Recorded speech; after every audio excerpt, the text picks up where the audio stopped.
Chapter 1. The Stain of Obsidian, the Rain. In Viridian Keep tasted of rust and regret.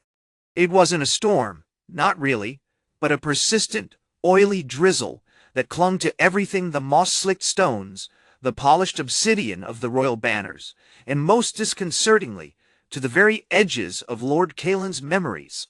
It had started subtly, a phantom ache in his chest he couldn't place, a hazy recollection of his mother's hand, warm, familiar, gone, replaced by a chilling image of a battlefield head never seen, painted in swirling shades of gray and black. Kaelin, knight-errant of Arathor, was a man built of steel and grim determination, forged in the crucible of countless skirmishes, had faced down monstrous griffins, routed bandit hordes, and even, once, a particularly grumpy dragon. But this was different. This was the gnawing feeling that his life, his lineage, his entire kingdom, was unraveling thread by thread.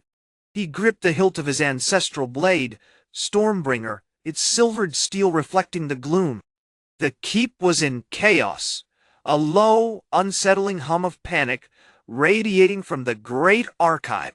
Normally, the archive was the heart of Arathor, a repository of its glorious history, accounts of heroic kings, daring battles, the forging of alliances that had shaped the realm. Now, it was a nightmare. Sir Kaelin, Lord Theron, Kaelin's mentor and the keeper of the royal scrolls, barked, his face a mask of strained composure. Theron, a man who'd spent his life immersed in the chronicles of Arathor, was now pacing before a massive, open scroll, the Chronicle of the First Concordance, detailing the treaty between Arathor and the Blood-Oath Orcs. The ink, once a vibrant sapphire blue, was now mottled with a sickly gray swirling into grotesque patterns. The text, it's shifting, Theron stammered, pointing a trembling finger at the scroll. The words, they're rewriting themselves. Just moments ago it described a mutual pledge of defense against the savage Northmen. Now it speaks of the massacre of the Arathori at Blackwater Ford, a slaughter that never occurred. Kaelin felt a cold dread creep up his spine.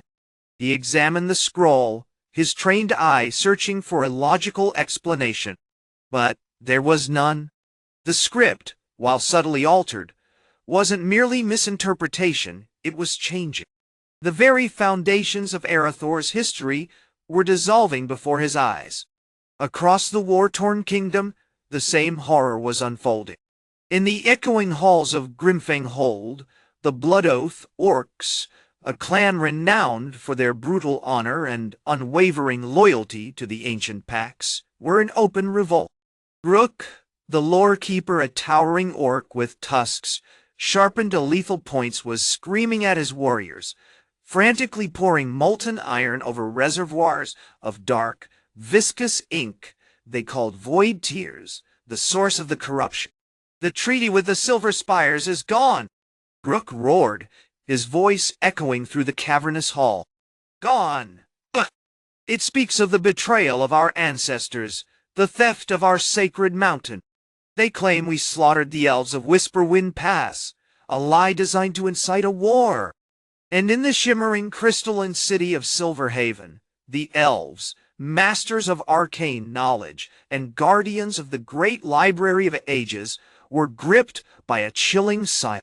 Lyra, an apprentice to Master Sylvanus, the Elven Librarian, knelt before a collapsed pillar of scrolls, a single drop of dark ink staining her pristine white robes.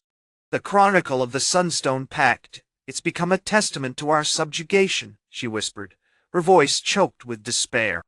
It describes the elves as tyrants, hoarding knowledge, enslaving the humans. It's a monstrous fabrication. The common thread binding these disparate disasters was a single horrifying detail, a strange, almost sentient scent, a metallic tang, overlaid with the cloying sweetness of decay, and the ever-present, insidious gray stain that consumed everything it touched. Kaelin's investigation, spurred by a cryptic message delivered by a terrified scribe, a message that echoed Theron's panicked pronouncements, led him to the archive's deepest chamber, a vault sealed for centuries. There, amidst forgotten relics and decaying tomes, he found the source of the corruption. A single ornate quill, crafted from obsidian and pulsing with a faint gray light, lay resting upon a pedestal. Above it, etched into the stone, was a single, terrifying word: Erasure. As Kalen reached for the quill, a voice cold and laced with a chilling amusement echoed around him. Intriguing, knight-errant. You've stumbled upon the truth. You see, we are not rewriting history, my dear boy. We are correcting it.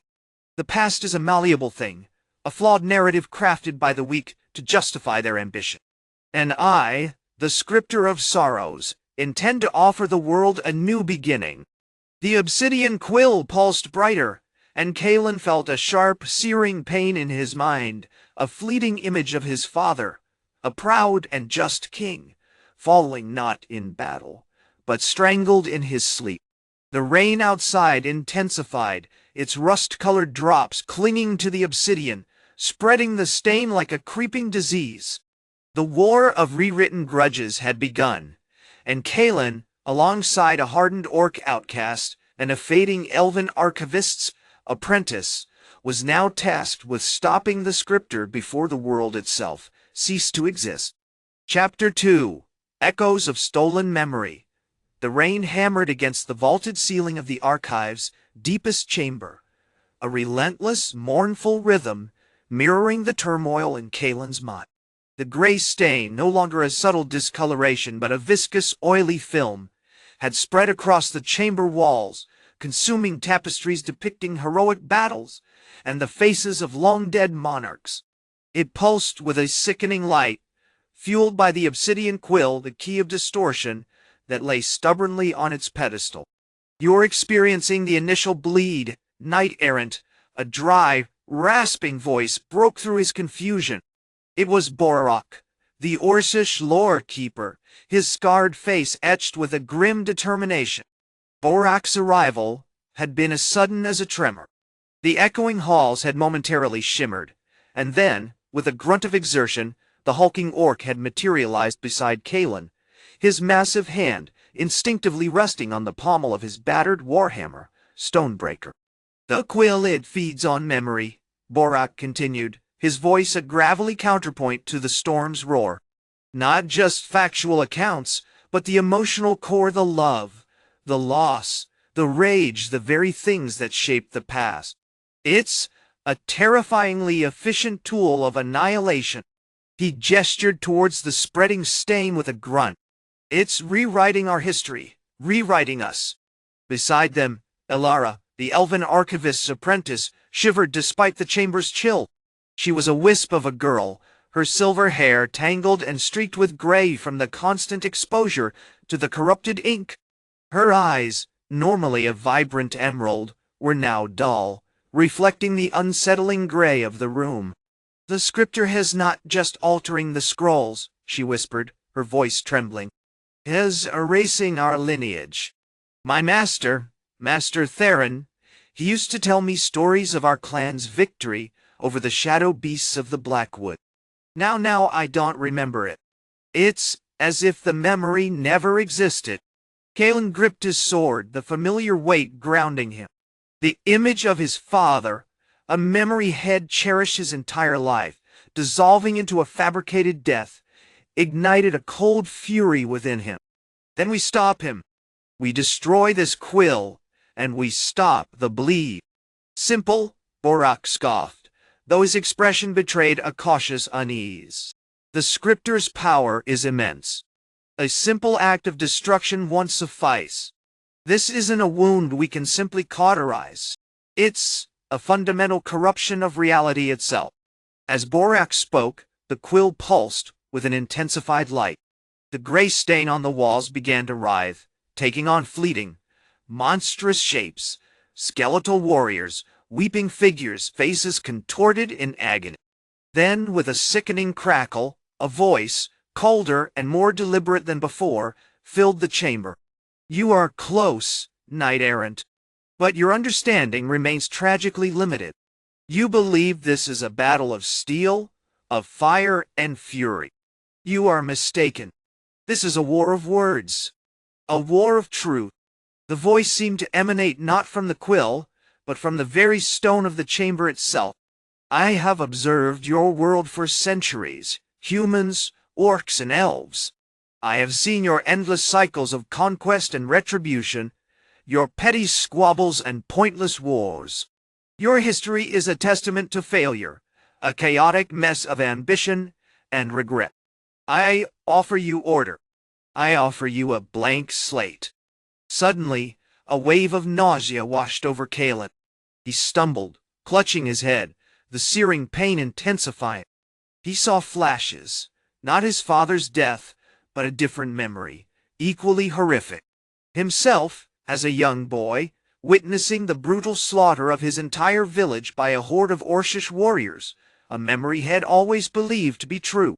Now the image shifted, dissolving into a depiction of a human army he had never seen systematically wiping out the Orcish tribes, driven by a fanatic's dream of purifying the land. The quillets not just distorting my past, Kalen gasped, struggling to regain his composure. It's feeding on alternative realities, fabricating the memories that would best serve its purpose. Before Borak could react, the chamber door, a massive oak reinforced with ancient dwarven runes, slammed shut with a resounding boom. The runes glowed with an unsettling gray light, and a spectral hand, shimmering with the same viscous ink, reached out from the darkness, barring their escape. Your pursuit is admirable, but futile. The scriptor's voice resonated through the chamber. You see, the erasure isn't merely about destroying the past.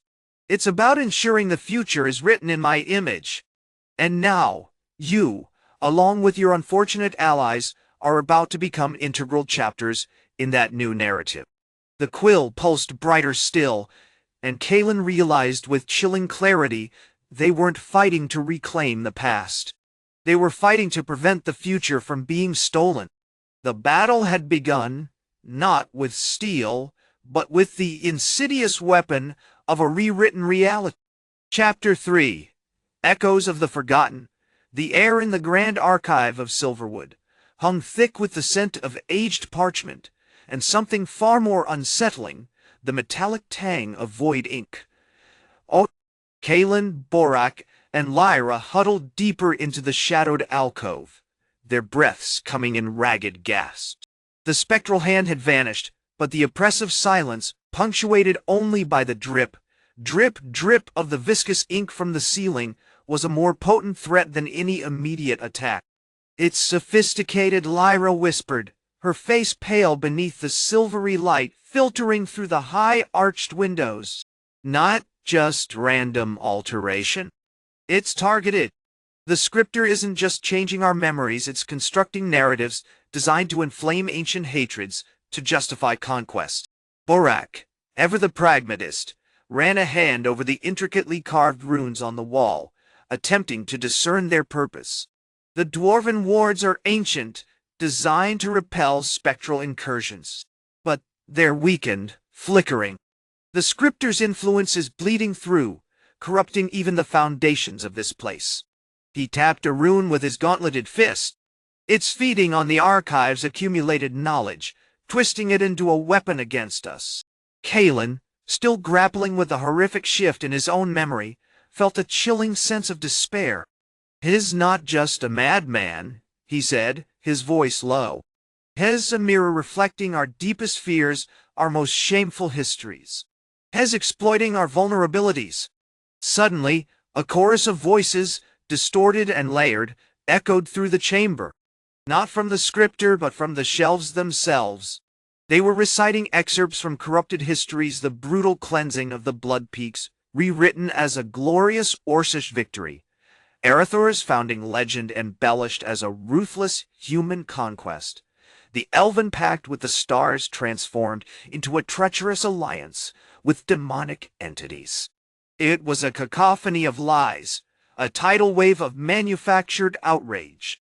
It's amplifying the discrepancies, Lyra shouted over the din, her eyes scanning the shelves frantically. It's creating a feedback loop, forcing us to confront these false narratives. Borak, seizing the moment, activated a small, intricately carved device, had been tinkering with a resonance amplifier designed to detect and disrupt magical signatures. The device sputtered, emitting a high-pitched whine, and a faint blue light emanated from its core. "In picking up a concentrated anomaly near the eastern wing," he announced.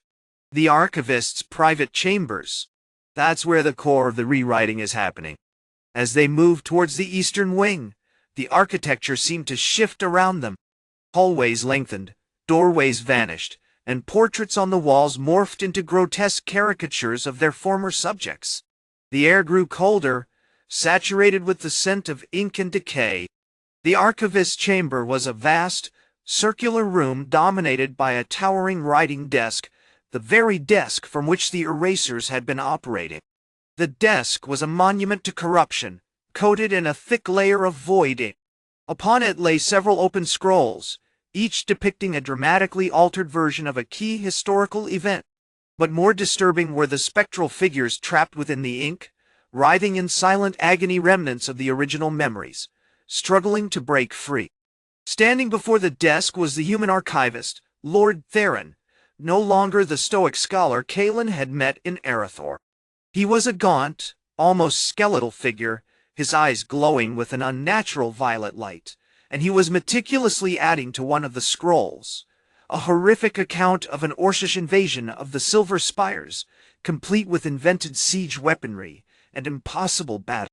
"Theron," Kalen said, his hand instinctively reaching for the hilt of his sword, "stop this madness! You're destroying everything!" Theron didn't turn. "Destroying? No, young knight," he said, his voice a chilling monotone. "Imperfecting, in our halvir. The past is a messy, inconvenient truth. I am providing order, clarity, a vision of what should have been." He gestured with a quill, dripping with void ink. "And you, with your naive notions of truth, are simply an obstacle." Suddenly, a shimmering duplicate of Theron materialized beside him, a younger, more vibrant version, radiating an almost unbearable confidence. "He's amplifying himself," Lyra gasped, recognizing the scriptor's technique, creating copies to overwhelm us with the sheer weight of his lies. A fierce battle erupted. Kalen, relying on his instincts and honed combat skills, engaged the duplicate Theron, deflecting his attempts to force Kalen's memories into a fabricated narrative. Borak unleashed a blast of concentrated sonic energy from the resonance amplifier, disrupting the flow of void ink and temporarily stunning the original Theron. Lyra, utilizing her knowledge of Elven script and ancient wording, attempted to weave a protective barrier around the chamber, but the scriptor's influence was too strong. As the fight intensified, Kalen realized the horrifying truth: they weren't just battling a single entity. They were fighting against the very fabric of reality, against a force determined to rewrite not just their memories, but their entire world. The coup of the living word had begun, and the stakes were higher than they could have ever imagined. Chapter 4. Echoes of the Unwritten. The air in the great library of ages throbbed with a sickening, viscous energy. The duplicate Theron, a mirror image slick with void ink, moved with unsettling precision, his movements almost too perfect, like a puppet with an unseen master. Kalen, sweat stinging his eyes, parried another of Theron's frantic attacks.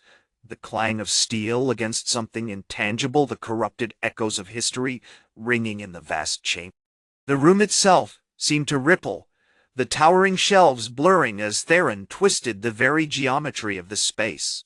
"His feeding on our confusion," Borak roared, his voice strained as he adjusted the resonance amplifier. "The fluctuations are chaotic. It's like trying to contain a storm with a teacup." The amplifier, a marvel of Orcish engineering forged from solidified sonic resonance, pulsed, erratically, spitting out bursts of focused sound that momentarily disrupted Theron's attacks. But the damage was slow to heal. Lyra, her face pale and streaked with ink, continued her frantic weaving. She had discovered that the Scriptor's influence wasn't merely a mental assault, it was a physical alteration of the library itself. Runes etched into the stone walls, normally humming with protective magic, were dissolving, replaced by shimmering, unstable glyphs. The wards they're not resisting. His rewriting the foundation of the warding, making them irrelevant, she shouted, desperately trying to reinforce the barrier. But the void ink seemed to seep into her script, twisting the elegant curves of the Elven language into grotesque, unsettling shapes. Theron, the original, was a whirlwind of chilling calm. He didn't boast or threaten, he simply observed, a predatory smile curving his lips as he manipulated Kaelin's memories. Images flashed through Kaelin's mind, not his own, but fragments of a corrupted history. He saw his father, a renowned knight-errant, not as a courageous protector, but as a brutal, merciless warlord, ordering the massacre of a peaceful elven settlement. He saw his mother, not a healer but a sorceress, steeped in dark rituals, sacrificing children to appease forgotten gods.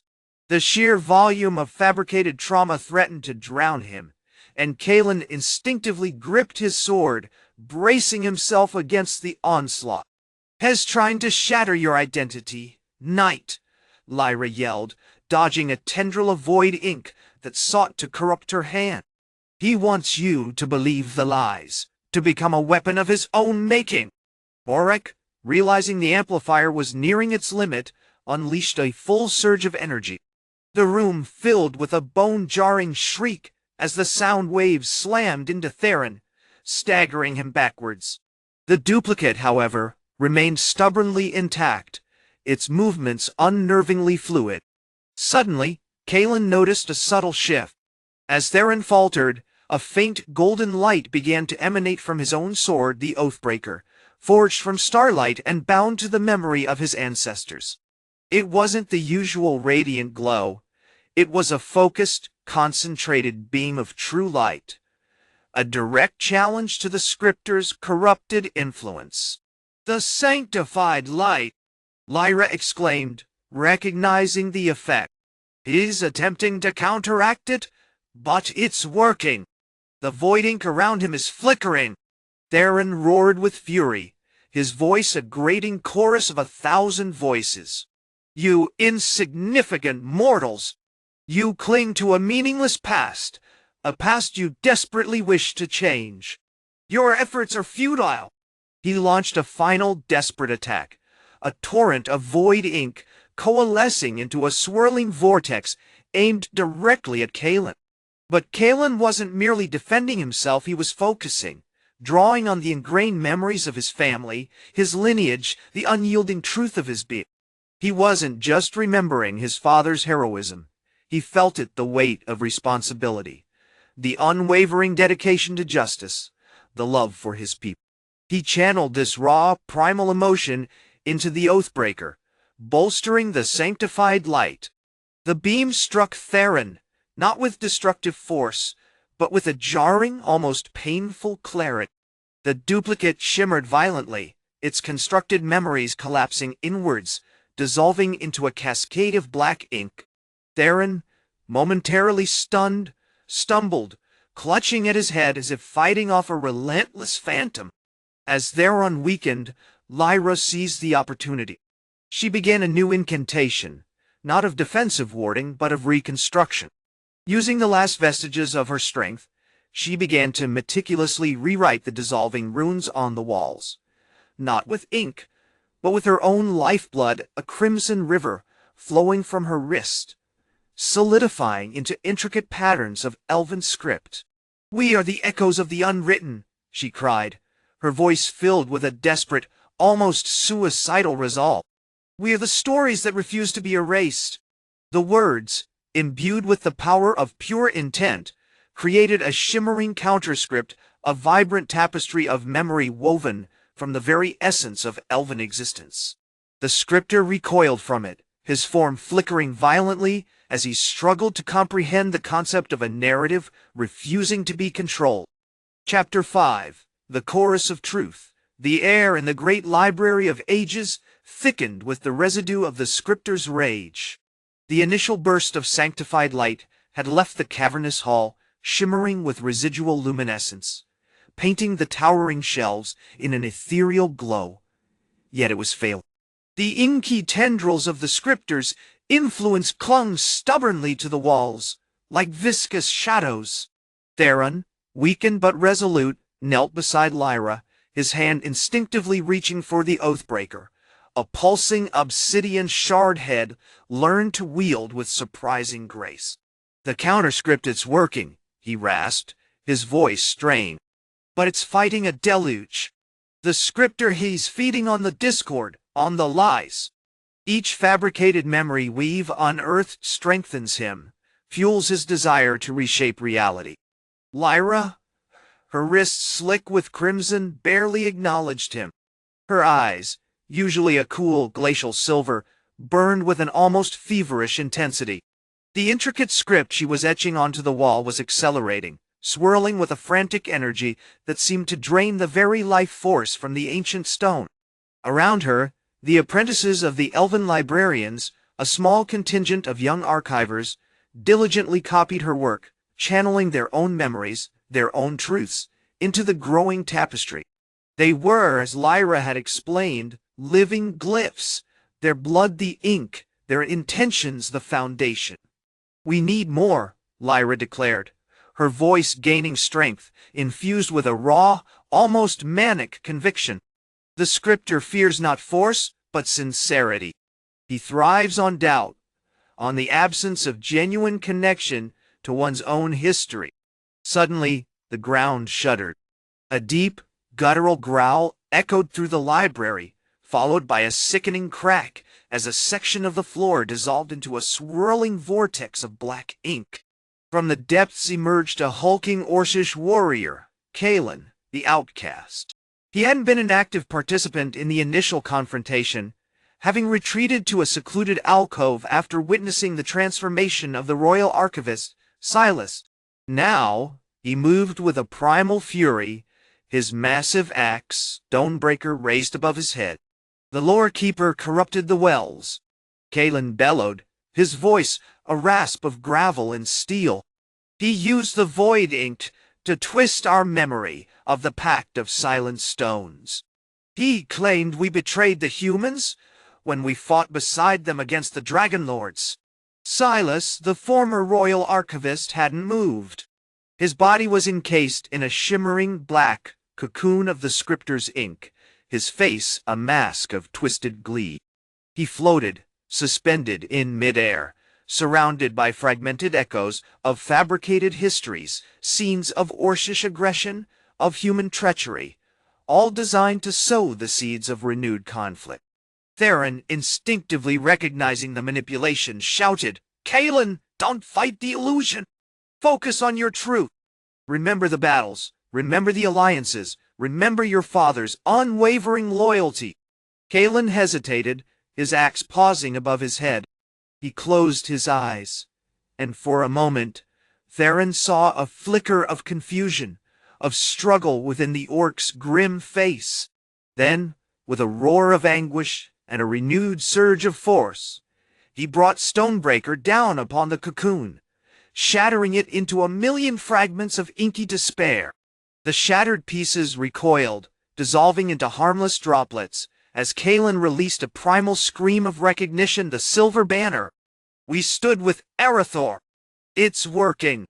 Lyra cried, invigorated by the shift in momentum. "The collective acknowledgement of truth, it's a weapon against him." She gestured to the growing counterscript, now encompassing almost half the library's walls. "We need more voices. The human knights, the elven wardens, everyone who remembers a genuine history." From the shadows, a contingent of human knights, led by Sir Gareth, emerged, their armor gleaming with sanctified light. Behind them, a squad of elven wardens, their bows strung with silver, joined the fray. They began to shout their histories, their memories echoing through the hall, tales of bravery, sacrifice, loyalty, weaving themselves into the growing chorus of truth. As the combined voices swelled, the scriptors' form intensified, growing larger and more grotesque. The air crackled with chaotic energy. The counterscript pulsed with increasing power, pushing back against the encroaching darkness. But it was a desperate struggle. The scriptor, fueled by the sheer volume of fabricated histories, was beginning to anticipate their strategy. Then, a new voice joined the chorus. A young Elven Archivist's apprentice, Ilara, stepped forward, her face pale but determined. I remember my grandmother telling me stories of the first binding, when the elves, humans, and orcs united to seal away the shadow beasts, she cried, her voice clear and unwavering. As she spoke, a single perfect drop of crimson ink dripped from her wrist, landing precisely on a section of the script. The effect was immediate. The script solidified, strengthening, becoming infused with a tangible power. The scriptor cannot erase a memory that has been truly lived, Lyra whispered, a glimmer of triumph in her eyes. We are not merely reciting history, we are being it. The world held its breath. The scriptor, sensing his imminent defeat, unleashed a final desperate surge of void ink, attempting to overwhelm the living shield. But it was too late. The chorus of truth, a symphony of remembered realities, was overwhelming him. The colossal wraith dissolved, not with a cataclysmic explosion, but with a final, mournful sigh, transforming into a simple, unremarkable puddle of black ink. Chapter 6. The Resonance of Echoes. The silence that followed the scriptor's dissolution was not peaceful, but profoundly charged. The great library of ages, once a cathedral of swirling knowledge, felt still. The air, thick with the residual energy of manipulated time, shimmered with a faint, oily sheen. Dust motes, disturbed by the catastrophic shift, hung suspended in the sudden quiet, looking like tiny fractured fragments of rewritten histories. Lord Kalen, the human knight-errant, felt a tremor, not of physical violence, but of deep, unsettling awareness. The weight of countless forgotten memories, suppressed and rewritten, pressed upon him, a tangible burden. He gripped the hilt of his sunstone-etched blade. Oathbreaker, not for offense but for grounding. "Report!" he commanded, his voice surprisingly steady amidst the lingering chaos. "The air is cleaner, my lord," reported Garrick, the Orcish outcast, his scarred face impassive. He knelt beside a recovered pool of void ink, now solidified into a viscous black substance that pulsed with a cold, internal light. The taint is gone, but the wells they still resonate. A faint echo of the scriptor's intent clings to them. We've contained it with consecrated earth and the blessed tears of the Sky Mothers, but it's fragile. Garrick cautiously scooped a handful of the solidified ink, letting it trickle through his fingers. "It feels hungry." Lyra, the Elven Archivist's apprentice, was meticulously examining the solidified script. Her movements were precise, almost ritualistic, as she traced the intricate patterns with a delicate silver stylus. "The scriptor wasn't just altering the words," she explained, her voice hushed with awe. "He was attempting to rewrite the very fabric of our perceptions. The script wasn't merely recording history, it was actively forging it." She pointed to a specific section of the script, now radiating a warm, amber glow. This, the Battle of Blackreach, the event that historically led to the complete subjugation of the Silver-Spires, was a complete fabrication. The scriptor layered it over the genuine accounts of a defensive pact, a desperate attempt by the elves to shield themselves from a rogue dragon. By amplifying the lie, he twisted our understanding of the past, fueling the deep-seated resentment that threatened to consume us all. A murmur of realization spread through the assembled trio. They understood now the scriptor hadn't simply erased head, injected a specific narrative, a carefully crafted poison into the well of their collective memory. Suddenly, a new voice, hesitant at first, broke through the quiet contemplation. It was Rhys, the young Elven Archivist's apprentice who had triggered the pivotal moment. He stood, trembling slightly, clutching his wrist. I can feel it still," he whispered, his eyes wide with a nascent understanding. "The memory, it's strengthening. My grandmother, she wasn't just telling me stories. She was showing me the truth." He demonstrated, focusing his will. A single perfect drop of crimson ink, mirroring the one Head used, detached itself from his wrist and landed on the script. This time, however, the effect was dramatically different. The amber glow intensified, blossoming outwards like a contained sunrise. The solidified script shimmered, resolving into a three-dimensional projection, a holographic recreation of a council meeting held millennia ago, depicting elves, humans, and orcs forging an alliance against the shadow beasts. The scriptor tried to erase the first binding. Lyra exclaimed, her eyes shining with triumph. He believed that if he could rewrite the understanding of this foundational event, he could erase the very concept of unity. But the projection wasn't merely visual. As it solidified, a faint resonating sound filled the library, the voices of the ancient council members, their words imbued with power, echoing across the centuries. It was a tangible demonstration of memory's capacity to shape reality. Kalen, drawing upon his knightly training, began to channel his own memories, the countless battles had fought, the loyal oaths had sworn, the bonds of friendship had forged into a concentrated surge of sanctified light. The light coalesced around him, intensifying until it formed a protective sphere, mirroring the script's projection.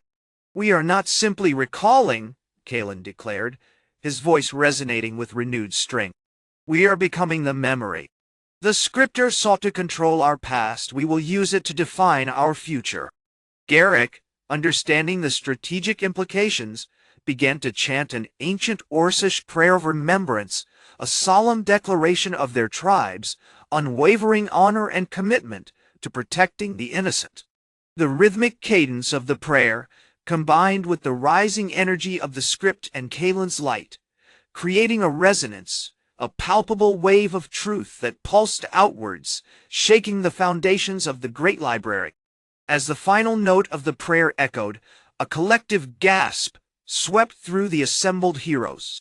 They realized, with terrifying clarity, that the scriptor was not simply resisting them, he was attempting to counter them, to drown out the chorus of their shared memories with the relentless drone of his fabricated lie. The living shield, born from the raw power of collective truth, pulsed with unwavering intensity, a testament to the enduring strength of shared history. They knew the battle was far from over, but with the resonance of echoes driving them forward, they stood a chance of not just surviving the rewriting, but shaping a new reality. Chapter 7: Echoes of the Lost. The air in the great library of ages hung thick with the stench of dissolving parchment, and a deeper, more unsettling odor, the metallic tang of corrupted matter. The aftermath of the coup of the living word was chaotic, a swirling vortex of displaced energy and fragments of rewritten history. Pillars of solidified void ink, shimmering with sickly purple light, littered the vast hall, remnants of the scriptor's frantic attempts to silence the heroes. Kalen, his armor still radiating a gentle golden luminescence, surveyed the damage with grim satisfaction. The initial blast of sanctified light had been devastating, effectively burning away the majority of the scriptor's manipulated accounts. But the scriptor, a being of pure distilled negation, wasn't going down without a fight. He manifested now as a towering wraith, a constantly shifting mass of inky tendrils, and a single malevolent eye that pulsed with an unnerving intelligence. Around him, the air crackled with disrupted chronomancy, timelines flickering like dying embers. "He's adapting," Garrick growled, his scarred face a mask of grim determination. Had spent the last hour methodically dismantling the Lore-Keeper's void ink well's gigantic, obsidian cisterns that had served as the conduits for the scriptor's influence. Each one had been a victory, not just for its destructive impact, but for the ritualistic staining of the traitor's skin, with the very darkness they'd sought to control. Now, the wells were empty, drained of their power, but the Scriptor was weaving a counterspell, attempting to unravel the protective shield created by the combined energies of the three races. The counterscript it's amplifying, Ilara, the Elven Archivist's apprentice, her silver eyes wide with a mixture of horror and awe, reported, her voice barely audible above the din. She was meticulously documenting the changes, using a charged stylus to sketch the unraveling patterns of the Scriptor's influence onto a salvaged piece of oak. He's not just erasing as layering. He's feeding us memories of conflict, of betrayal, of the worst instincts of each race, trying to convince us that this unity is a lie. The Scriptor launched a particularly vicious assault, a tendril of inky darkness lashing out towards Kalen. The knight-errant reacted instinctively, raising his hand, and a wave of sanctified light surged forth, intercepting the attack. The tendril dissipated with a hiss, leaving behind a patch of scorched floor and a lingering smell of ozone. "He anticipates our strengths," Kalen said, his voice tight with concentration. "We've become a mirror reflecting his own tactics, forcing him to react. We need to break that cycle." He turned to Garrick, signaling a shift in strategy. "The prayer, it's not enough to simply chant it. We need to feel it. We need to embody the spirit of our ancestors." Garrick, understanding perfectly, began the Orcish prayer, Grimfang's Oath, a lineage-binding incantation passed down through generations. As he spoke, his guttural voice resonated with primal power, bolstering Garrick's resolve. The prayer wasn't just a recitation, it was a visceral outpouring of Orcish identity, a testament to their unwavering loyalty, their fierce defense of the weak, and their deep-seated respect for the natural order.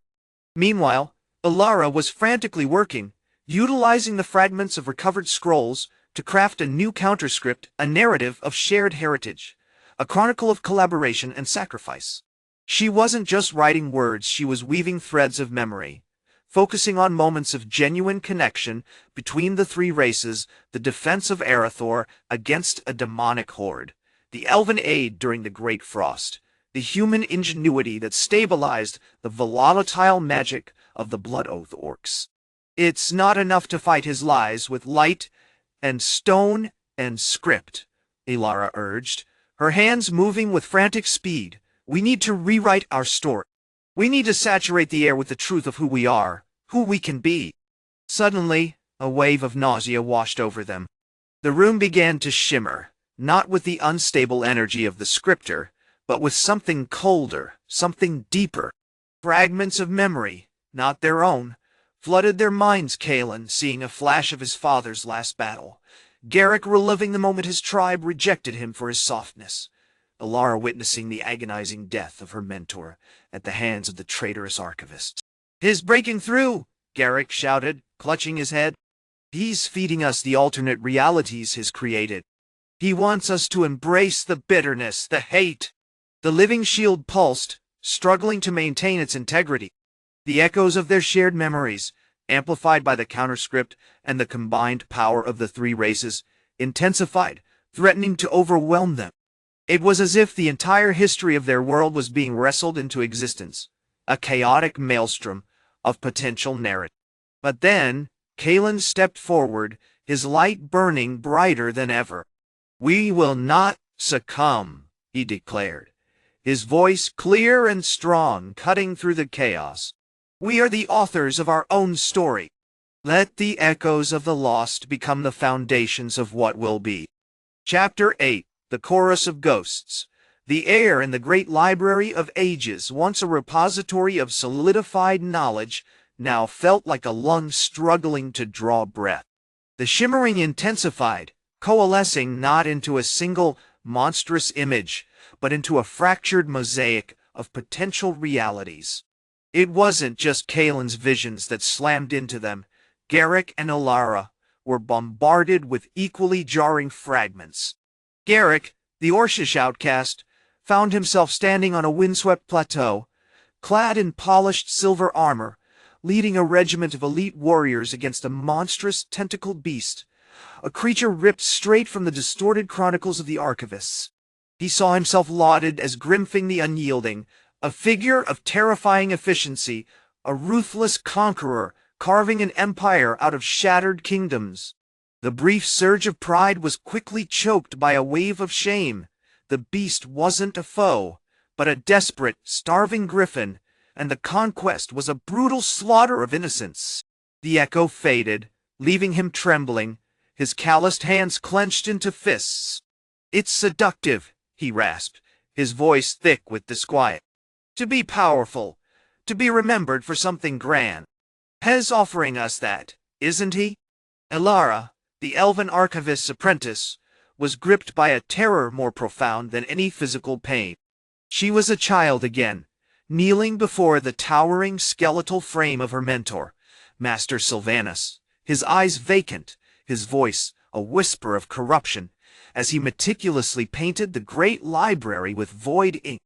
Had been convinced it was the only way to preserve knowledge, to protect it from the fallibility of mortal mind.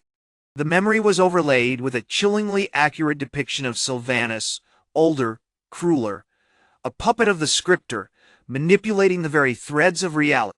"The preservation, it's not protection," she choked out, tears blurring her vision. "It's a prison." The pulsing of the living shield grew erratic. The combined energy, a surging tide of shared memory, was threatening to unravel, to drag them into the myriad alternate timelines the Scriptor was attempting to impose. The library itself groaned under the strain, stones shifting, scrolls turning to dust in spectral hands. Kalen, the human knight-errant, remained a bastion of unwavering light. His sanctified light, channeled through his ancestral blade, Truth-Seeker, burned with an almost unbearable intensity. He focused on anchoring them, his voice a constant rhythmic cadence hold. "Remember, full. This is our truth. The Scriptor feeds on doubt, on fractured memories," he shouted, his face strained with exertion. "He needs us to surrender to the fear, to embrace the lies he offers. We fight him with the opposite, with the unwavering conviction of our shared past." Suddenly, a new element entered the fray. The Scriptor, sensing their escalating efforts, manifested not as a wraith, but as a swirling vortex of ink, a living cloud of chaotic narratives. It didn't attack directly, instead projecting tendrils of void ink, attempting to latch onto the most vulnerable memories, to twist them further. Garrick, driven by a primal instinct to defend himself, launched a barrage of jagged stone shards at the swirling ink. But each shard merely dissipated into the vortex, feeding the Scriptor's power. "It's like trying to extinguish a wildfire with a puddle," he roared, desperately parrying the tendrils with his shield. Elara, recalling a forgotten technique from her mentor's teachings, began weaving a complex pattern of glyphs in the air, drawing upon the residual magic of the Silver-Spires Elves. The glyphs didn't attack, but they acted as filters, attempting to purify the influx of distorted memories, to carve out pockets of genuine clarity within the chaos. "The key is not to block the visions entirely," she explained, her voice strained, "but to refine them, to see through the distortion, to recognize the lies." Kalen, seeing the desperate efforts of his companions, raised Truth-Seeker high. "Then let us see," he bellowed, and with a focused surge of light, he directed the blade not at the Scriptor, but at the very air around them. He channeled his own memories, his unwavering dedication to justice, his loyalty to Arathor, his fierce love for his family into the blade, amplifying the effect. As Truth-Seeker cut through the swirling ink, the fractured memories didn't simply disappear. Instead, they coalesced around the blade, forming shimmering duplicates of the pivotal moments he was focusing on. He wasn't just recalling his past, he was actively refuting it, proving its authenticity with a tangible manifestation of its truth. "It's not about erasing the pain," Kalen cried, his voice resonant with newfound understanding. "It's about understanding the context, the motivation. We don't need to rewrite our history, we need to honor it." The living shield pulsed one last powerful surge, drawing on the cumulative force of their collective memories. The scriptor's vortex shrieked, recoiling from the concentrated power of authentic truth. The shimmering subsided, and the library fell silent, save for the ragged breaths of the three heroes. The threat wasn't gone, but it was contained, subdued, by the sheer force of their remembered reality. Chapter 9, Echoes of the First Words. The silence in the great library of ages was profound, thick with the residual energy of the coup of the living word. Dust motes, disturbed by the exertion, danced in the shafts of sunlight, piercing through the shattered stained glass windows. The air tasted of ozone and something older, something akin to forgotten prayers. Kalen, his arm still tingling with the exertion, carefully lowered Truth-Seeker, the blade's light fading to a gentle pearlescent sheen. Around him, Brock and Lyra were equally spent, their faces etched with a mixture of relief and exhaustion. It worked, Lyra breathed, her voice barely a whisper. Truly worked. The echoes are still there, but they're stable. No more phantom memories clawing at our minds. Brock, ever practical, was already examining the remnants of the scriptor's manifestation. The vast pool of void ink, once a swirling chaotic vortex, now lay in a solidified mass, a grotesque obsidian sculpture resembling a weeping figure. Within its depths, tiny, trapped fragments of rewritten histories, flickering images of brutal battles, fabricated alliances, and grotesque depictions of monstrous creatures pulsed with a sickly light. "This is a nightmare made tangible," Brock grunted, carefully collecting samples of the ink in reinforced ceramic vials. The Archivists didn't simply erase the past. They grafted it like a diseased vine, distorting the very fabric of reality. This ink, it's a corruption of narrative itself. The immediate aftermath was a flurry of activity. Arathorian mages, summoned from the capital, meticulously catalogued the remaining ink, attempting to determine its composition, and crucially, how to neutralize its effects. The Silver-Spires Elves, utilizing their mastery of arcane weaving, began constructing a network of wards around the library, designed to dampen any residual void ink interference. The Orcish contingent, led by the grizzled veteran, Grolak, established a perimeter, wary of any lingering illusions or phantom attacks. Despite the relative calm, a palpable tension lingered. The knowledge of what had transpired, the deliberate manipulation of their history, the betrayal of trusted figures, had shaken the foundations of their alliances. "We cannot simply return to business as usual," Kalen said, his gaze sweeping across the assembled races. "The Archivists have proven themselves capable of deception on a scale we never imagined. We need to understand why. What drove them to such a desperate act?" The question hung in the air, unanswered. It was during this moment of uneasy deliberation that Lyra, the Elven Librarian's apprentice, spoke, her voice hesitant. "I've been examining the Elven scrolls, focusing on the histories surrounding the fall of Silverhaven. The scriptor's influence, it wasn't just affecting the grand narratives. It was targeting specific events, amplifying the resentment, twisting the accounts." She gestured to a massive scroll depicting the siege of Silverhaven, a battle traditionally viewed as a heroic defense against a monstrous invasion. "The ink has replaced the description of a desperate, coordinated assault with one of betrayal. The Silver-Spires are now depicted as deliberately withdrawing, leaving their citizens to slaughter, a deliberate act of cowardice designed to justify centuries of conquest by us." A murmur of outrage rippled through the assembled humans and orcs. The accusation, though unsettling, carried a flicker of truth. Decades of uneasy peace had been built on a foundation of carefully constructed narratives, and the ink had revealed a darker, more uncomfortable truth. The scriptor wasn't just erasing history, Kalen realized, a grim understanding dawning on him. He was creating a weapon of distrust and division. Suddenly a tremor ran through the library, a subtle shift in the air. The solidified ink in the pool began to pulse again, brighter this time. The trapped fragments within flickered violently, coalescing into a fleeting, terrifying image, a single skeletal hand reaching out from the darkness, clutching a quill dripping with void ink.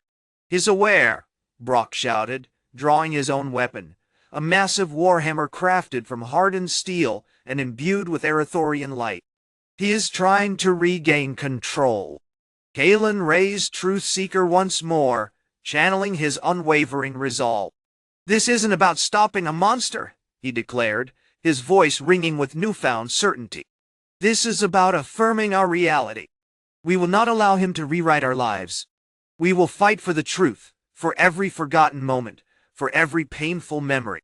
We will remember." As he shouted his dedication, a wave of shared memory surged outwards, amplified by Truthseeker's light. This time, it wasn't just a localized reaction. The echoes of their experiences, Kalen's loyalty, Brock's pragmatic strength, Lyra's scholarly dedication, resonated across the entire great library, binding them together in a shared commitment to preserving the sanctity of their world. The shadowy hand recoiled, screaming in a soundless rage, and the pool of void ink, momentarily stunned, shrank back into a still, dark mass. The battle wasn't over, but for the first time they felt a glimmer of hope. They weren't just fighting an external enemy, they were fighting against the insidious corruption of a corrupted truth. And they were beginning to understand that the greatest weapon they possessed wasn't steel or magic, but the power of remembering. Chapter 10. The Living Shield. The silence that followed the initial surge of shared memory was thick, almost suffocating.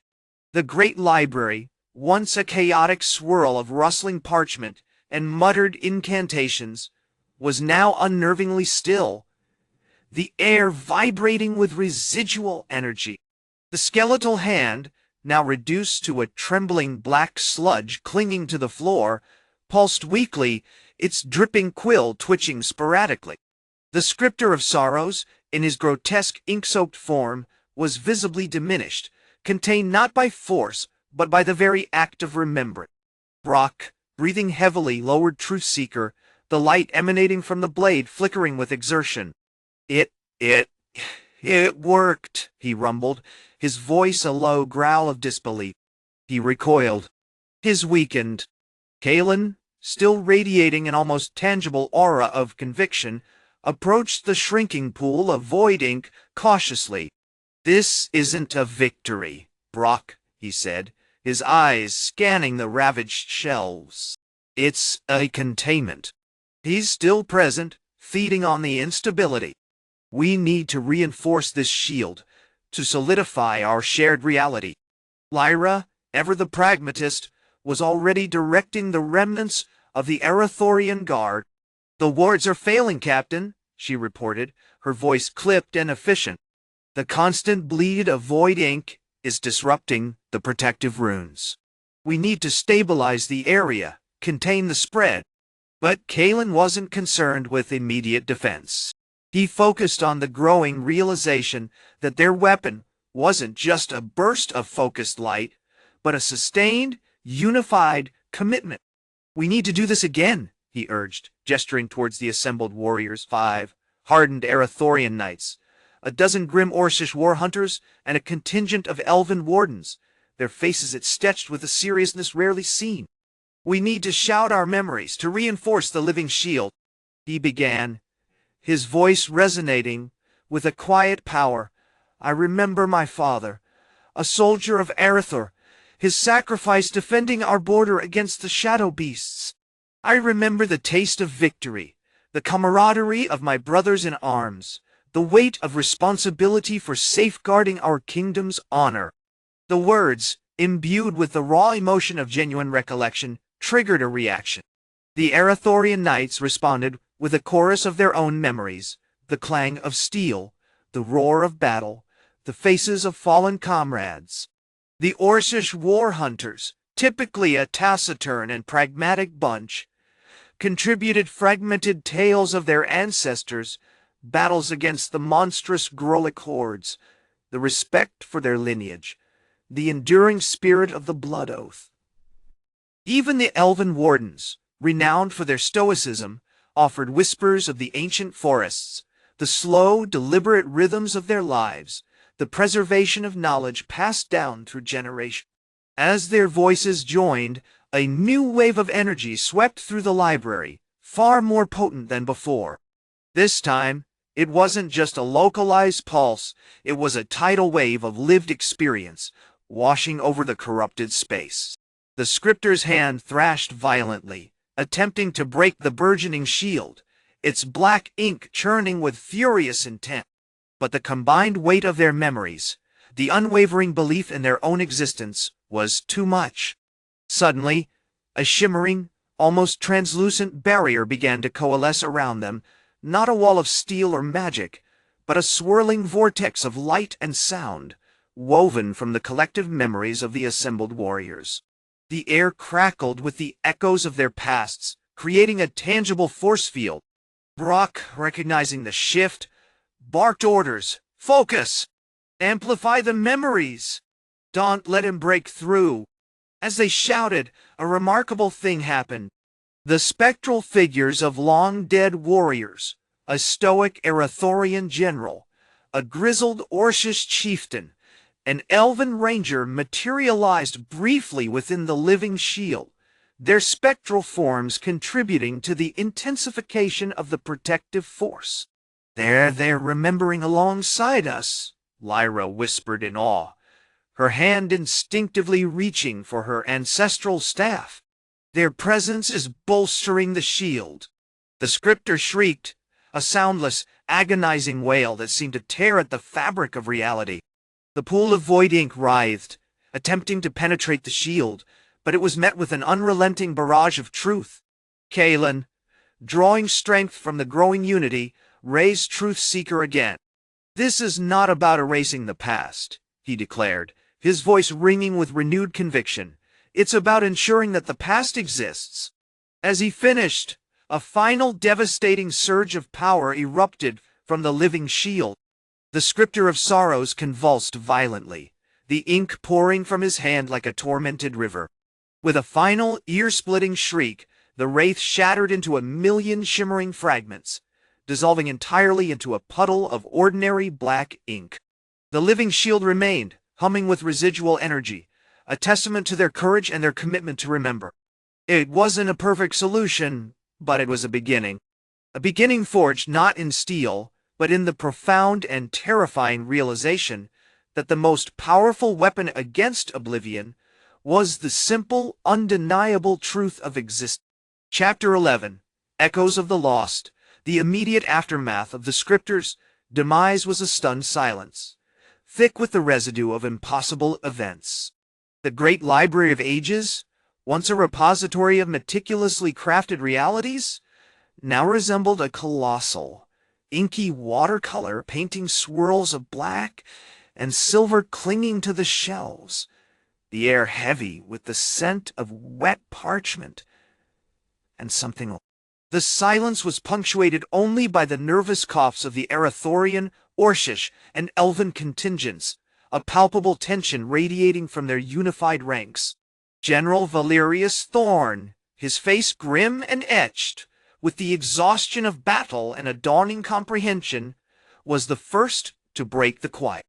"Assess the damage," he commanded, his voice a low rumble. "Every scroll, every text. We need to know precisely what was lost and what remains. More importantly, we need to understand how this thing, the scriptor, was able to corrupt our history." Lyra, the Arathorian knight-errant, knelt beside a partially burned scroll, carefully collecting fragments with a silver-plated brush.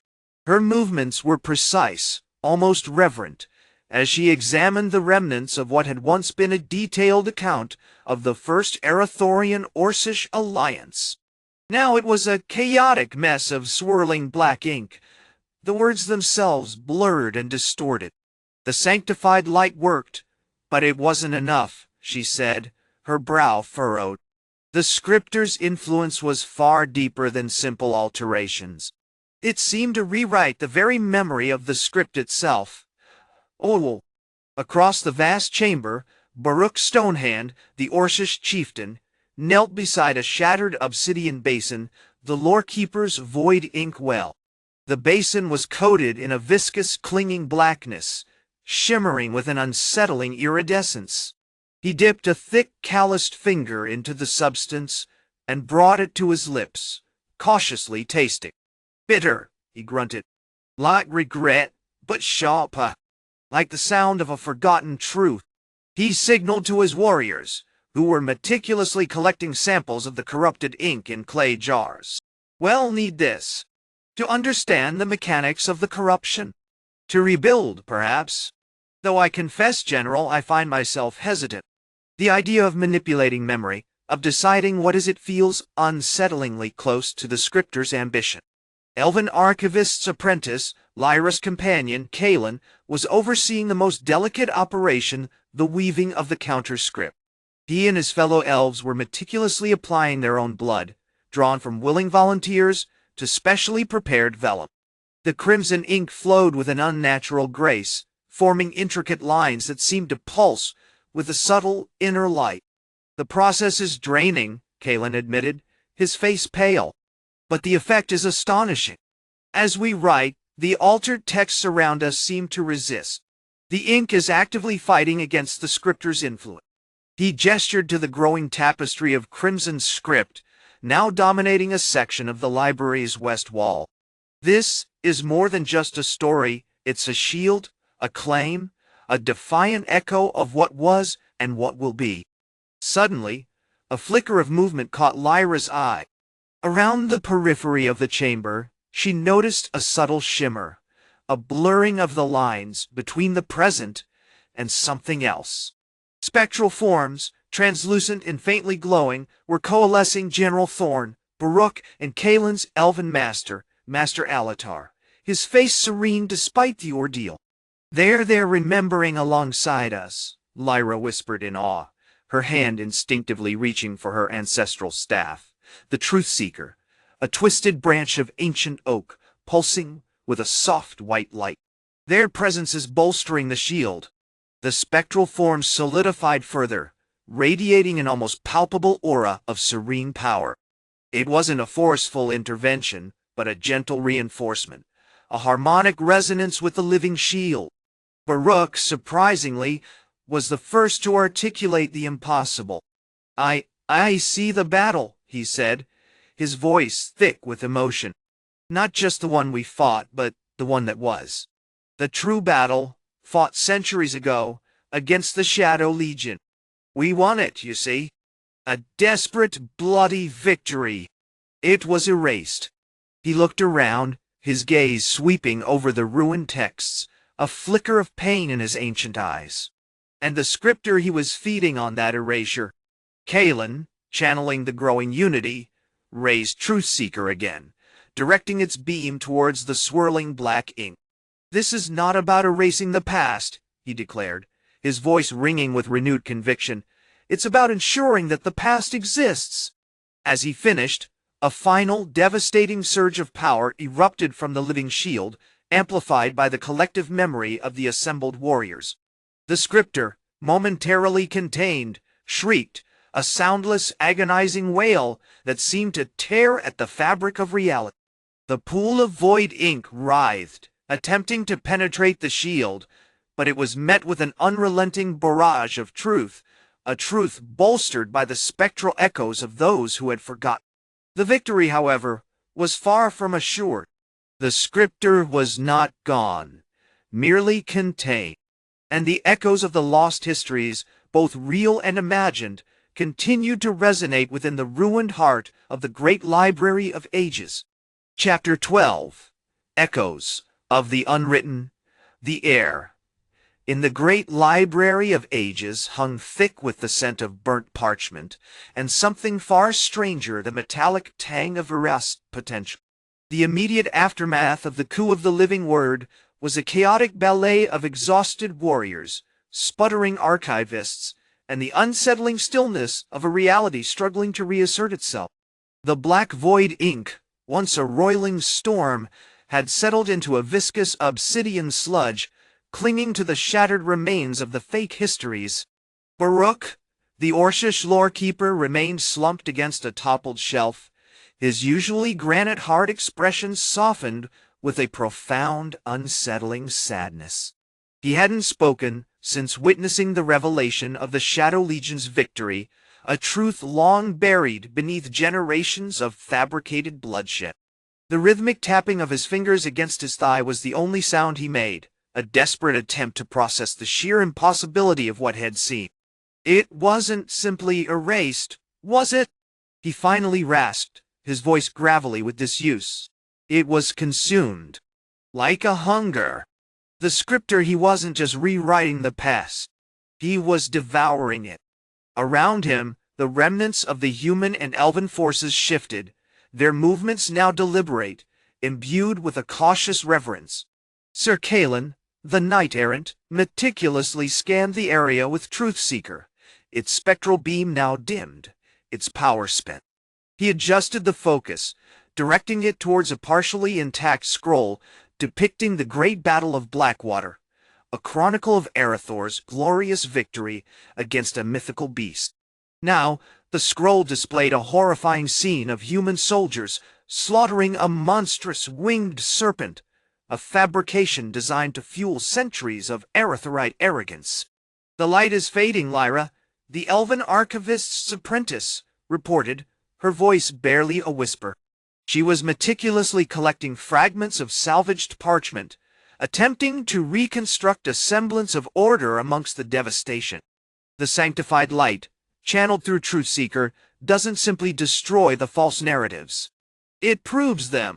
It resonates with the echoes of the real event, forcing them to manifest.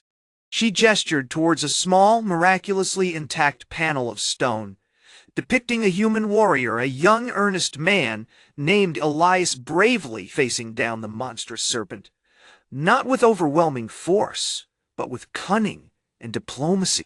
The ink in this panel hadn't burned away. Instead, a faint, shimmering outline of Elias' battle plan, meticulously drawn in charcoal, pulsed with a subtle golden light. "The scriptor feeds on the dissonance," Kalen observed, his gaze fixed on the obsidian sludge. "The more lies we created, the more powerful he became." He wasn't just a manipulator, he was a parasite of memory. Suddenly, a low, guttural moan echoed through the chamber. It wasn't a sound of pain, but of recognition. Across the ravaged reading room, Silas, the Human Royal Archivist, the architect of the disastrous ink corruption, began to convulse. He clawed at his face, his eyes wide with terror. No, it's wrong. The treaty of silent stones, it was never broken." He screamed, reciting phrases from a falsified history, desperately clinging to a reality that was actively dissolving around him. Baruch moved quickly, his massive frame shielding Silas from the horrified onlookers. He knelt, scooping a handful of the void ink sludge and pressing it to Salas' forehead. "Let it flow," he commanded, his voice surprisingly gentle. "Let it remember." As the ink touched Silas' skin, a wave of disorientation washed over him. His screams subsided, replaced by a look of profound sorrow. I was wrong," he choked out, his voice thick with shame. "I sought only to protect Arathor, to secure our future. But I built my protection upon a foundation of lies." He collapsed, still covered in the viscous ink, but now calmer. The frantic tremor in his body had ceased. Lyra, observing the transformation, offered a somber explanation. "The scriptor doesn't simply erase, it extracts. It doesn't just distort the truth. It strips away the memory of the truth itself. By confronting the corrupted narratives, by allowing the echoes of genuine events to resonate, we are forcing him to relinquish his hold. But it's a slow, agonizing process." Kalen stepped forward, his hand resting on Truthseeker. "The echoes aren't just from the past," he said, his voice resolute. "They're from us. from the countless generations who have lived and died within this world. Each memory, each act of courage, each moment of betrayal, it all contributes to the living shield. He raised the device once more, directing its beam towards the remaining pool of void ink. "We must not simply contain the Scriptor," he declared. "We must rebuild the world, not with ink, but with truth." As Truthseeker pulsed, the obsidian sludge began to shrink, receding like a tide. But something new was emerging from its depths, not a new lie, but a fractured, shimmering image, a brief glimpse of a vast, ancient battlefield, bathed in the crimson light of a setting sun. A scene of desperate courage, of selfless sacrifice, of a victory that had been forgotten. The battle against the Shadow Legion. And in that fleeting image, the faintest whisper could be heard, a chorus of voices, speaking in unison, shouting the truth. Chapter 13, Echoes of Crimson. The air, in the Grand Archive, hung thick with the smell of burnt parchment and something else, something acrid and strangely sweet, the lingering scent of the void ink. Lyra, her face etched with a weary determination, meticulously catalogued the fragments of the now vanquished pools. "The intensity is lessening," she reported, her voice hushed, "but the residual energy, it's not inert. It's saturated with potential. Each pool holds a fractured echo, a shard of the reality the Scriptor attempted to consume." Kalen, meticulously adjusting the focal lenses of Truthseeker, nodded grimly. "The images are becoming clearer. It's overwhelming. The sheer weight of lost histories. It's as if the world is screaming to be remembered." He paused, his brow furrowed in concentration. And I'm beginning to understand why the Scriptor was so fixated on the Shadow Legion. The battle against the Shadow Legion had been a cornerstone of their shared history, a crucible that forged the alliance between Arathor, the Blood-Oath Orcs, and the Silver-Spires Elves. It was a victory built on desperate courage, a testament to the unity born of necessity, a narrative that the Archivists had sought to erase entirely. "The whispers, they're not just echoes of events," Lyra continued, her fingers tracing the worn leather of a recovered scroll. "They're echoes of people, specifically the commanders of the Allied forces. In detecting intense emotional signatures, grief, regret, defiance, even pride." Suddenly, a low, guttural groan echoed from the far end of the archive. Torvin, the Orcish outcast, a towering figure of muscle and scarred determination, had materialized from the shadows, his hand instinctively gripping the haft of his warhammer, Stonebreak. "Something's shifting," he rumbled, his eyes scanning the recovering archive. "The air, it feels colder, sharper, like a memory just beyond reach." Kalen immediately directed Truthseeker's beam towards Torvin. The device flared, bathing him in an ethereal blue light. The image that flashed across its lens wasn't a chaotic swirl of ink and darkness, but remarkably precise, a rain of arrows, the clash of steel on steel, a young elven archer.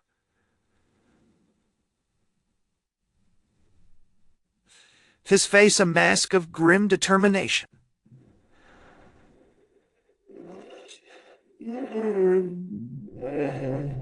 "He saw it," Lyra exclaimed, consulting her instruments. "He experienced the moment of Arian's death, recorded in the scrolls. It's strengthening the shield." As Truthseeker pulsed, the shimmering image solidified, becoming a more complete scene. Torvin, initially wary, stepped forward, drawn by a force he couldn't comprehend. He stood amidst the ghostly reenactment of the battle, a primal instinct rising within him. He raised Stonebreaker, not in attack, but in a gesture of profound respect. "The sky blades fall," he muttered, his voice rough with emotion. "He died a hero." The effect was immediate. The remaining pools of void ink, now reduced to mere puddles, began to shimmer and collapse, vanishing completely. But the battle scene didn't disappear. Instead, it expanded, filling the ravaged section of the archive with a spectral projection of the Shadow Legion's final assault. Then, the whisper coalesced into a chorus. Not just the individual voices of the commanders, but the combined cries of thousands of soldiers, Arathorian swordsmen, Orcish warriors, Elven archers, each contributing their memory to the growing resonance. For Arathor! For the Blood-Oath! For the Silver-Spires! The voices swelled, building into a deafening wave of shared experience. As the collective truth resonated, the spectral battlefield began to shift, evolving. The crimson light of the setting sun intensified, casting long, dramatic shadows.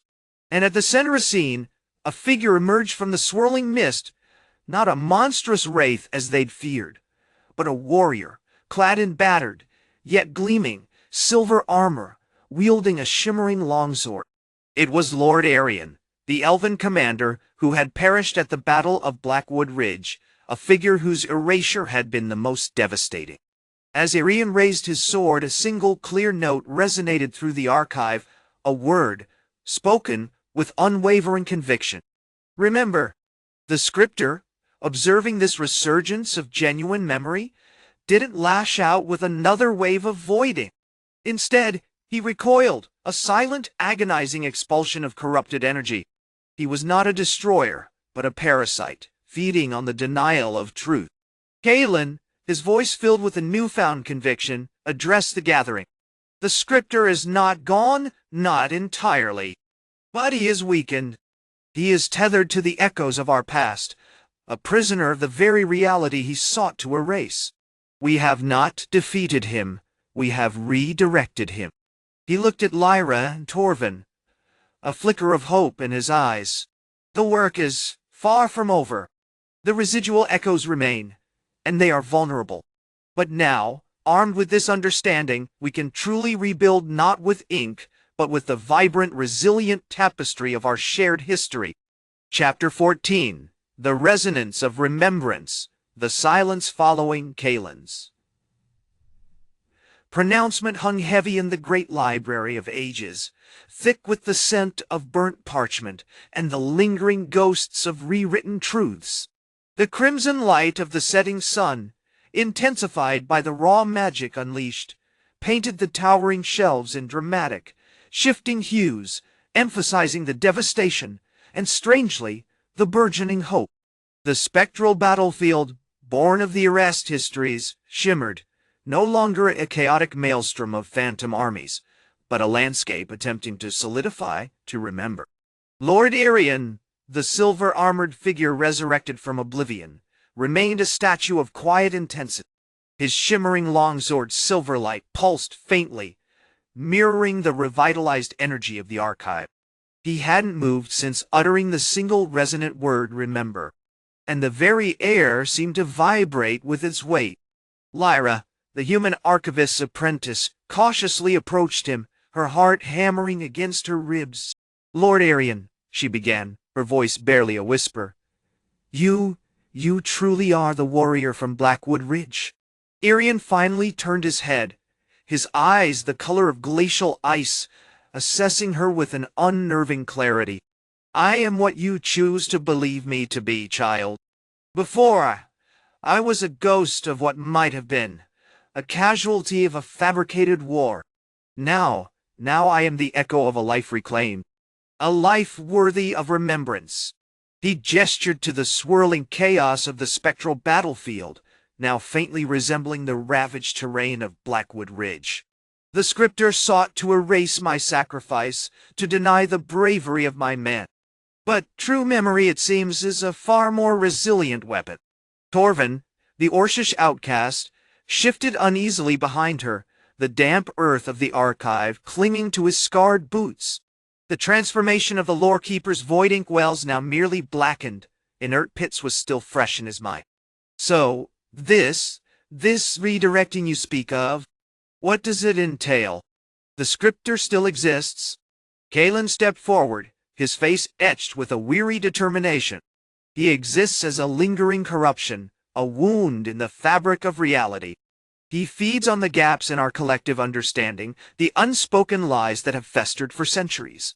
He doesn't seek to obliterate history entirely, but to twist it, to reshape it, to serve his own warped agenda. Our victory was not the annihilation of the Scriptor, but the severing of his influence. He turned to address the assembled forces, a contingent of wary human knights, grim-faced Orcish warriors, and the steely-eyed Elven Archivists. We've learned a crucial truth: the Scriptor's power is rooted in our disengagement, in our willingness to accept falsehoods. To combat him, we must actively cultivate and protect the veracity of our memories. The residual echoes, Kalen continued, gesturing toward the shifting spectral battlefield, are like cracks in a shattered mirror. They reflect distorted images of the past. We must not merely extinguish them. We must mend the cracks, reinforce the reflection with the truth. That's why remember is so vital. It's a command, a focusing point, a key to unlocking our collective power. He raised his hand, and the remaining Elven Archivists began a low, chanting incantation, their voices weaving a complex melody that resonated with the ancient magic of the archive. The air shimmered with emerald light, and intricate patterns of glowing script began to coalesce around the remnants of the spectral battlefield, depicting not the brutal, rewritten battles of the War of Rewritten Grudges, but the nuanced, often tragic, reality of the events. "We are creating a counterscript," Lyra explained, her eyes wide with understanding. "Not just a recording of history, but a living narrative, woven from genuine memory. Each word spoken, each emotion channeled into the script, strengthens the shield against the Scriptor's influence." Suddenly, a piercing shriek echoed through the archive, followed by a palpable surge of void ink erupting from one of the blackened wells. The ink coalesced into a shadowy tendril, snaking towards Kalen, mirroring the Scriptor's earlier attempts to corrupt. Torvin instinctively roared, charging forward with his axe, Stonebreaker, and cleaved through the tendril with a brutal swing. The ink dissipated, but not before coating his arm in a shimmering, sickly gray. He grimaced, clutching his limb. "The Scriptor doesn't give up," he growled. "He's adapting." Arian stepped forward, silverlight humming with power. He raised the long sword above his head, channeling the energy of the revitalized archive into a focused beam of light that struck the encroaching darkness. "The battle is not over," he stated, his voice ringing with unwavering resolve. "It has merely begun anew. We will not allow our history to be stolen from us. We will become the guardians of truth." And as he spoke, the spectral battlefield solidified further, revealing not just the ravaged landscape of Blackwood Ridge, but the faces of the soldiers who had fallen there, faces etched with bravery, sacrifice, and finally, a glimmer of remembered dignity. The resonance of remembrance had begun, and the fate of reality hung in the balance. Chapter 15, Echoes in the Gray. The silence that followed Arian's pronouncement was thick, broken only by Torvin's ragged breathing and the faint crackling of silver light still clinging to the air. The spectral battlefield, now sharper and more detailed than before, pulsed with a bruised, melancholic light. The faces of the fallen Blackwood Ridge soldiers, human, orc, and elven, weren't simply phantoms, they were echoes, shimmering with the weight of their lost lives, each a testament to a history actively being erased. Kalen, still nursing his gray-stained arm, felt a chilling wave of nausea. The ink hadn't just touched him, it felt like a fragment of the Scriptor's mind, a whisper of its despair, trying to burrow into his own memories. He gripped his staff, a weathered piece of elderwood carved with protective runes, and focused his awareness, pushing back against the encroaching darkness. "The resonance," he muttered, "it's amplified. It's showing us everything." Suddenly, a guttural groan ripped through the air. Borin, the Orcish outcast, a mountain of scarred muscle and simmering fury, was clutching at his chest, his eyes glazed over. Borin.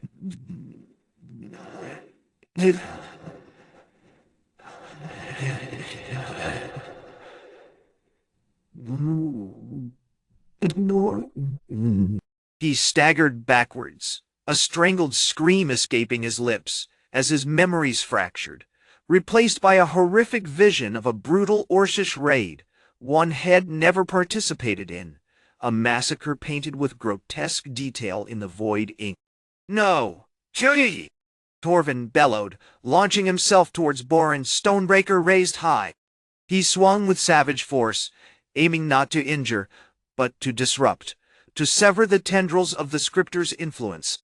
The axe connected with Borin's shoulder, sending a spray of gray ink into the air, but it did little to halt the cascade of false memories.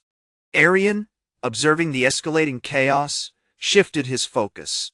"The counterscript!" he shouted, gesturing to Lyra, the Elven Archivist's apprentice, who stood beside him, her face pale but resolute. Lyra was a prodigy, her understanding of ancient script and lore surpassing even her mentors. She had been tirelessly working on the counterscript, attempting to imbue it with the raw power of their shared memories, to create a narrative strong enough to withstand the Scriptor's assault. "The ink is feeding on our vulnerability," she explained, her voice strained. "The more we fight the illusions, the stronger he becomes. We need to shift the focus. We need to remember the truth, not just see it." She began to chant in the ancient elven tongue, her hands moving across a newly crafted quill, painstakingly dipping it into a shimmering, silver ink shed created from pulverized moonstone and purified dragon's blood. The air around her thrummed with silver light as she wrote, not on parchment but directly into the spectral battlefield, adding to the nascent narrative. The words there solidifying the past. Kaelin realized, observing the way the faces of the Blackwood Ridge soldiers were becoming clearer, more vibrant. It's not just a visual representation, it's a feedback loop. We're reinforcing the reality we want to exist. Just as Lyra finished a particularly complex passage describing a crucial alliance forged between the humans and orcs after the Ridgefall, a new tendril of void ink erupted from the blackened well. This time, it bypassed Torvin entirely, targeting Lyra direct. It wrapped around her wrist, attempting to steal the momentum of the counterscript, to replace her words with a fabricated betrayal, a moment of treachery that never occurred. "Lyra!" Arian cried, raising Silverlight, but it was too late. The tendril tightened its grip, and Lyra gasped, clutching her wrists. Her eyes widened in horror as she saw, not the familiar script she was writing, but a horrific depiction of an elven assassin infiltrating the royal guard, a portrait of deceit crafted by the Scriptor's twisted hand. Then, something unexpected happened. As Lyra instinctively reached for her staff to channel Silverlight, the faces of the Blackwood Ridge soldiers, particularly the human soldier, Sergeant Gareth, whose death was central to the false narrative, began to shift, their expressions changing from horrified confusion to grim determination. They lifted their spectral arms, mirroring Lyra's actions, and joined her in chanting, their voices a unified chorus of remembered bravery and sacrifice. "For Gareth!" one spectral warrior roared. "For the Alliance!" another added, their voices echoing the counterscript. "We will not be erased." The combined force of their shared memory, amplified by the resonance, became a tangible shield, pushing back the encroaching darkness with an overwhelming wave of truth. The tendril around Lyra's wrist withered and dissolved, and the phantom battlefield solidified further, revealing not only the echoes of the fallen but also the path forward, a narrow, treacherous trail leading towards the heart of the great library of ages, where the Scriptor of Sorrows awaited. "As growing stronger," Torvin said, his voice grim. "He knows we're fighting him with our memories. He's doubling down on the illusions." Arian nodded, his eyes burning with renewed determination. "Then we'll fight him with more memory," he declared, raising Silverlight high. "Let the echoes of our world drown him in its truth.